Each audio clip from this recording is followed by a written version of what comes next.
네, 그러면은 지금부터 본격적으로 큐레이팅 발표를 시작해 보도록 하겠습니다. 첫 번째 주제는 바로 학생이 주인공이 되는 학생 중심 수업입니다. 학생이 주인공이 되는 9가지 기가 막힌 체육 수업이라는 이름으로 발표를 준비하셨다고 하는데요. 학생 중심 소모임 1팀 모셔보겠습니다.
안녕하십니까. 오늘 진행을 맡게 된 사회자 이주형입니다. 앞으로의 체육 수업의 방향을 뽑는 선택 2022 체육 수업 대통령을 뽑는 토론회를 개최해 보고자 합니다.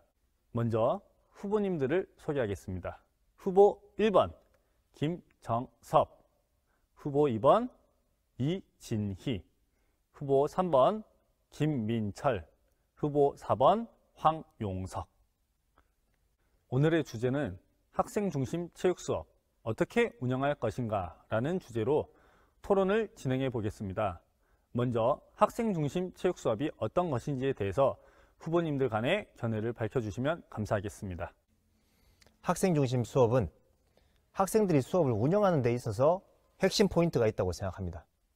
학생들이 수업의 운영의 주체가 되어서 수업을 계획하고 그 수업을 운영해 보는 것, 수업 운영의 권한을 학생들한테 차츰 이양하는 것이 학생 중심 수업의 핵심이라고 볼 수가 있죠. 앞으로의 체육 수업은 선생님이 일방적으로 하라는 활동을 아이들이 하는 것보다는 아이들이 자기들끼리 만든 활동들을 직접 한번 해보고, 그리고 자기들이 해본 걸 가지고 친구들한테 나누는 그런 형태로 진행이 되어야 됩니다. 왜냐하면은 앞으로의 사회가 같이 협력해서 뭔가를 만들어서 무언가를 변화시켜야 되는 그런 사회로 변화가 될 거예요. 그렇기 때문에 학생 중심 수업이 이런 방향으로 가야 되는 겁니다. 모든 편성을 통해 학생 중심 수업 운영하는 거에는 동의합니다. 하지만 수업 운영의 권한을 반드시 넘겨야만 학생 중심 수업이라는 것에는 동의하지 않습니다. 수업 운영의 모든 권한을 학생들에게 넘긴다면 학생들은 어떻게 방향을 설정할 수 있습니까? 학생들 중 스스로 리더가 나와서 팀을 이끈다. 우리가 그리는 이상적인 그림은 물론 나올 수 있습니다. 하지만 그마저도 의도한 교육을 통해 학습된 결과로 나오는 것입니다. 아직 교육받지 않은 학생들에게 모든 수업 운영의 권한을 넘겨주는 건 오히려 혼란만을 가중시킬 수 있습니다. 학생들은 미성숙합니다. 다양한 경험을 통해 성숙할 수 있도록 만들어주는 것이 교사의 역할입니다. 교사의 의도된 수업 운영을 통해 학생들은 성장하는 것이죠. 체계적으로 의도된 수업 과정 안에서 다양한 선택과 그에 따른 결과를 알려주고 스스로 선택할 수 있는 기회를 제공할 수 있다면 학생 스스로 안정감과 책임의식을 가지고 결정하게 될 것입니다. 그런 경험들로 인해서 학생들이 주도성을 갖게 되는 것이죠. 이진희 후보님은 학생이 무엇을 배웠느냐에 초점을 맞추는 이 배움 중심 수업에서 학생 중심 수업을 이야기하시는 것 같은데 저는 해석을 좀 달리 하고 싶습니다. 기존의 교사 중심 수업에서 학생들에게 선택권이 없었죠. 선생님이 오늘은 이 활동을 한다 라고 하면 아이들이 충실히 그 활동에 참여하는 것이 체육 수업이었습니다. 그런데 이게 시대적으로 맞지 않게 되었다고 봐야 합니다. 왜냐하면 옛날 노동자들을 길러내기 위한 교육을 하던 시대에는 관리자가 시키는 것을 충실히 잘하는 학생이 훌륭한 노동자가 되는 거였거든요. 그런데 이렇게 자란 아이들은 자신이 무엇을 좋아하는지, 무엇에 흥미가 있는지, 또 어떤 결정을 내려야 좋은 결과를 가져올지에 대한 결정을 잘 못 내린다는 것이 문제입니다. 다들 살아오면서 수많은 결정들을 내렸지 않습니까? 이런 결정을 내리는데 필요한 것이 무엇입니까? 경험입니다, 경험. 수업에 참여하는 과정에서 아이들에게 작은 선택권을 부여하는 것, 이게 바로 학생 중심 수업의 출발점이라고 저는 볼 수 있습니다. 다른 후보님 말씀이 무슨 장학 퀴즈 답변도 아니고 학생 중심으로 무엇을 하시려고 하는데 학생들은 가르쳐 줘야 합니다. 청소년 체조를 하더라도 2달이 넘게 걸려요. 맞지요? 그것만 하기에도 시간이 모자른데 뭐 학생들 가지고 이야기하고 뭐 하고 그러면 체육 활동하지 못합니다. 학생들 오와 열 맞춰서 안전 교육도 해야 하고 건강하게 체육 활동할 수 있는 시간을 줘야 하지 않겠습니까? 선생님들 임용시험 보셨지요? ALTP 들어보셨습니까? 학생들 ALTP 확보해 줘야 하지 않겠습니까? 아니 그럼 황영석 후보님은 선생님들이 계획한 수업대로만 해야 한다는 말씀이십니까?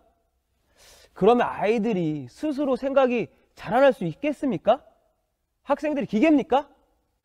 이진희 후보님은 무슨 질문을 그렇게 야비하게 하십니까? 제 답변할 수 없습니다. 아니 제 질문이 야비하다고요? 이게 무슨 말씀이십니까? 교육에 대한 주인공이 학생들인데 학생들에게 중심을 두고 수업해야 하는 것 아닙니까? 황영석 후보님, 학생 중심 체육 수업에 대해서 아시는 거 있으면 아시는 대로 답변해 보십시오. 제가 체육 수업 대통령이 되면 학생 중심 이런 거 싹 다 없앨 거니까 몰라도 됩니다. 무엇보다 이진희 후보님 질문이 야비해서 답변하지 않겠습니다. 자자, 두 후보님들 그만하시고요. 우리가 각자 실천해왔던 수업들을 이야기해주면 우리 시민들이 선택하는 데 도움이 되지 않겠습니까? 각자 학생 중심이라고 생각했던, 실천했던 수업들을 하나씩 말씀해 주시는 게 어떨까요? 저는 학생 중심 체육 수업을 생각할 때 아까도 말씀드렸지만 학생들의 선택권과 결정권을 많이 주는 형태로 저는 수업을 합니다. 사실 이렇게 아이들에게 결정 권한을 주는 게 쉽지 않은 결정이었습니다. 하지만 제 삶을 돌아보면 다 제가 선택한 결과이었기 때문에 그래서 저는 아이들에게 선택할 수 있는 선택지를 많이 줍니다. 혹시 모든 편성을 할 때 어떻게들 하십니까? 선생님이 짜주는 대로 혹시 편성하지 않습니까? 저는 팀 편성을 하는 과정에서 학생들이 선택할 수 있는 노하우를 가지고 있습니다. 아이고, 요즘에 선생님이 팀 짜면 아이들이 싫어합니다. 다 아이들이 짜지요. 그건 너무 기본적인 건데 김정석 후보님 좀 대단한 거 하시는 것처럼 말씀하시네요. 아, 김민철 후보님 자세히 들여다보시지도 않고 판단하시니 좀 성급하시네요. 저는 또 다른 노하우가 있다고 분명히 말씀드리지 않았습니까? 팀 편성뿐만 아니라 수행평가를 실시할 때도 저는 학생들에게 선택권을 줍니다. 또 평가를 할 때 선생님들이 다 평가하시죠? 저는 학급 친구들 내에서 평가를 할 수 있는 구조를 만들어서 아이들이 평가를 만들도록 하고 있습니다. 좋습니다. 동료평가 말은 좋긴 한데 신뢰할 수 있는 평가 방법입니까? 애들은 애들입니다. 애들이 평가한 것만 믿고 성적 줄 수 있겠어요? 수행평가는 공정성이 생명인데 아이들이 자기가 선택해서 수행평가 보면 다들 점수 잘 받기 쉬운 것들, 배움 중심 아니고 쉬운 것 위주로 하지 않겠습니까?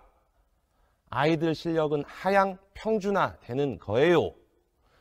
성취 기준 도달해야 되는 거 많습니다. 그런 거 다 무시됩니다. 그러면은 황영석 후보님 수업 사례 한번 말씀해 주시죠. 김민철 후보님도 질문을 야비하게 하시네요. 후보님 질문에도 저는 답변할 수 없습니다. 아유, 무슨 제 질문이 야비하다고 말씀을 하십니까? 뭐 스스로 수업에 대해서 대답을 하지 않겠다고 하시니까 제가 제 수업에 대해서 말씀드리도록 하겠습니다. 저는 수업 내용을 아이들이 구성하는 수업을 아주 수년 동안 이렇게 구상을 해왔습니다. 가장 최근의 수업 사례를 하나 말씀을 드리면요. 1학기 동안에 아이들이 맨몸으로 운동하는 걸 갖다가 원격 수업을 통해서 많이 배웠습니다. 그리고 아이들한테 가르치라고 해봤어요. 그랬더니 아이들이 가르치는 영상을 찍어서 올렸단 말입니다. 그런데 여기에 제가 해보니까 참 이제 부족한 게 느껴지더라고요. 아이들이 협력할 수 있는 그런 기회도 없고 실제로 누구한테 가르쳐보는 그런 경험들이 없다 보니까 아이들이 성장할 수 있는 기회가 없다라고 생각이 들었습니다. 그래서 2학기 때는 이걸 좀 협력할 수 있도록 만들었습니다. 아이들이 모둠별로 주제를 정하고 이 주제에 맞춰가지고 팀원들이 각자 자기가 어플리케이션이나 유튜브나 이런 데서 운동을 찾아가지고 주제에 맞는 운동 프로그램을 구성하고 이 구성한 운동 프로그램들을 직접 우리 모둠 거야, 너희 한번 배워볼래? 이렇게 가르쳐주는 시간을 가졌습니다. 그러고 나서 직접 영상을 틀어놓고 같이 한번 해보는 거죠. 이렇게 수업의 운영의 주체가 아이들이 되는 경험, 정말 놀랍지 않습니까? 전 이런 수업을 했습니다. 김민출 후보님, 그렇게 수업하면 아이들 체육활동 할 수 있습니까?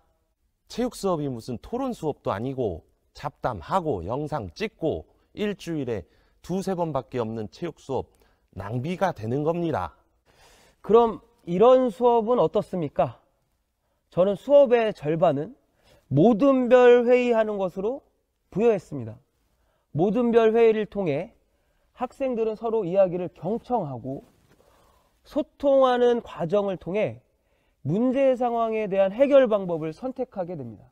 모든 편성 후 문제 상황을 던져주고 각자 역할에 대한 회의를 통해 정할 수 있도록 한다면 역할에 대한 책임의식을 가질 수 있게 될 것이고, 또 그것이 문제 상황을 유발한다면 다시 회의를 통해 문제를 해결하도록 하는 것입니다.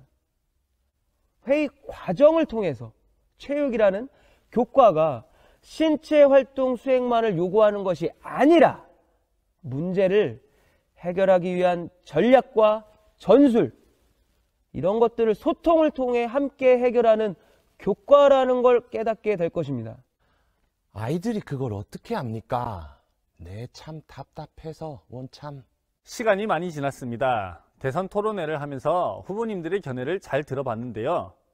사실 유권자들이 선택을 하려면 뚜렷한 공약이 필요하거든요. 그 공약을 한 분씩 돌아가며 말씀해 주시면 감사하겠습니다. 제 공약을 말씀드리도록 하겠습니다. 첫째, 저는 수업의 중심이 교사에서 학생으로, 가르침에서 배움으로 문화의 변화에 힘쓰겠습니다. 코로나 이후의 시대를 걱정해서 학생들에게 원격 수업에서도 가능한 실기 위주의 체육 수업을 실천하기 위해 엄청난 아이디어를 모든 선생님들에게 제공하도록 하겠습니다.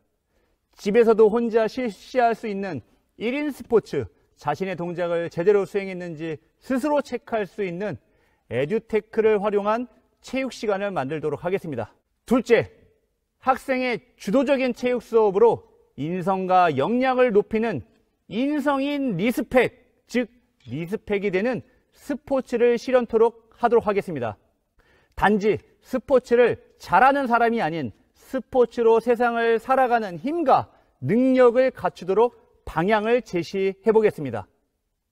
셋째, 세상의 중심이 체육이 되는 세상을 만들도록 하겠습니다. 체육 수업의 주인공이 학생이 되는 체육 수업을 실천하도록 하겠습니다. 지덕체가 아닌 체덕지가 되도록 하겠습니다. 체육이 세상의 중심이 되도록 체육 수업의 철학을 정리하고 구체적인 실천 사례를 전파하도록 하겠습니다. 저는 짧고 굵게 2가지만 후보 공약 세우도록 하겠습니다. 첫째, 원격 수업과 등교 수업을 연계하는 블렌디드 수업을 주도적으로 연구하고 현장에서 적극적으로 실행하겠습니다. 둘째, 체육 수업의 목표는 교사의 철학에서 시작하되 목표에 갈 수 있도록 하는 교수 학습과 평가는 학생 중심으로 이루어질 수 있도록 수업을 설계하겠습니다. 저는 학생들이 꽃을 피워낼 수 있는 틈을 수업 시간에 열어주도록 하겠습니다. 선생님 주도로 모든 활동이 일어나기보다는 아이들이 수업에서 창의성을 발휘하고 친구들 앞에 서서 주인공이 될 수 있는 그런 기회들을 많이 만들어주고 싶습니다. 학생 중심 수업이라는 것은 일방적인 교사의 가르침에서 벗어나서 학습자들이 주체가 되어서 능동적인 학습이 일어날 수 있도록 하는 것이거든요. 그래서 아이들이 수업의 주체가 될 수 있도록 다양한 프로젝트 학습, 토론과 같은 활동 기회들을 만들어주고 이 결과물들로 우리 수업이 이루어질 수 있도록 돕겠습니다. 과거로부터 건강한 신체에 건강한 정신이 깃든다 하여 신체 활동의 중요성을 이야기하였습니다.